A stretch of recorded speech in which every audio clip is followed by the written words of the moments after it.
গতবারেও ভোটের আগে উনি মোটামুটি জানিয়ে দিয়েছেন ভোট লড়বেন না, কিন্তু তাকে জোর করে লড়ানো হচ্ছিল, কারণ দেব আর দেবী ছাড়া টিএমসি জিততে পারবে না। দেখুন, এদের ঝগড়া এই নতুন নয়, অনেক উপর স্তরে গেছে। যার রাজনৈতিক শক্তি বেশি থাকে সে অন্যকে দাবায় আর পুলিশকে দিয়ে।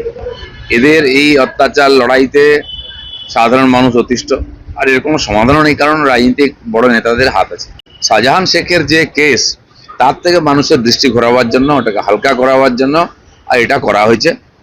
এখানে সরকারি তাকে প্রোটেকশন দিচ্ছে, পুলিশ তাকে প্রোটেকশন দিচ্ছে, দুনিয়ার লোক দেখছে, ওখানকার লোকরা দেখতে পাচ্ছে কোথায় আছে জানে, কিন্তু পুলিশ জানতে পারছে না, কারণ তারা তাকে বাঁচাবার চেষ্টা করছে। সেই জন্য আপনাদের দৃষ্টিটা অন্যদিকে ঘুরিয়ে দেওয়ার জন্য এই ধরনের ক্রিয়াকলাপ হচ্ছে। না, যদি পোস্টাল ভায়োলেন্সের উপরে এরা স্টেপ নিত রাজ্য সরকার, তাহলে এই নেতারা কেউ বাইরে থাকতো না।